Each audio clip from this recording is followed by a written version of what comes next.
नमस्कार मंडळी, आपण आपलं स्वागत आहे आर जे ॲग्रोटेक या यूट्यूब चॅनलवरती. आज आपण रत्नागिरी जिल्ह्यामध्ये पूर्णगड गावामध्ये बागेमध्ये कृष्णा तोडणकर यांच्या बागेमध्ये आलो आहे. आपण बघू शकता कशा पद्धतीनं हे मोहोर आलेला आहे. तसेच मित्रांनो, हा जो आंबा व्यवसाय आहे याच्यामध्ये जितकी ॲग्रोनॉमीची भूमिका आहे, तसेच याच्यामध्ये बऱ्यापैकी यंत्रणा कमी प्रमाणात वापरून मॅन्युअली काम भरपूर प्रमाणात होतं. म्हणजेच इथं सगळी कामं ही फवारणीची ही मोठमोठी जी झाडं दिसत आहे याच्यावरती बऱ्यापैकी फवारणी ही हाताने केली जाते. बरेच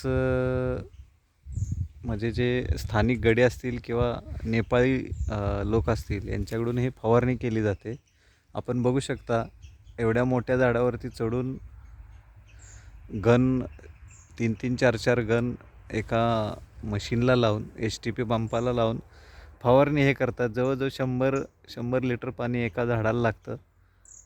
तर ह्याच्यामध्ये पण खूप मोठी भूमिका जशी टेक्नॉलॉजीची आपण जे म्हणतो किंवा ॲग्रोनॉमीची पण आहे, तशी काम करणाऱ्या लेबरची यांची पण आहे. कारण त्यांच्याशिवाय आंबा व्यवसाय होऊ शकत नाही.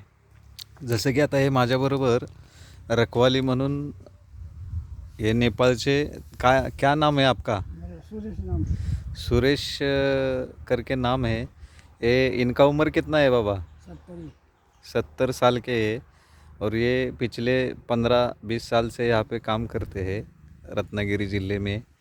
तो इनसे अगर ये यहाँ पे रखवाली का काम करते हैं, देखिए ये जो बड़े बड़े बाग है, इधर ये जो मतलब जे माकडं वगैरे येतात किंवा गुरं येतात त्यांना हाकवण्याचं काम, त्यांच्यापासून संरक्षण करण्याचं काम करतात. त्यांच्यामुळे हा आंबा टिकला जातो आणि पुढे जाऊन शेतकऱ्याला चांगलं उत्पादन घ्यायला मदत होते.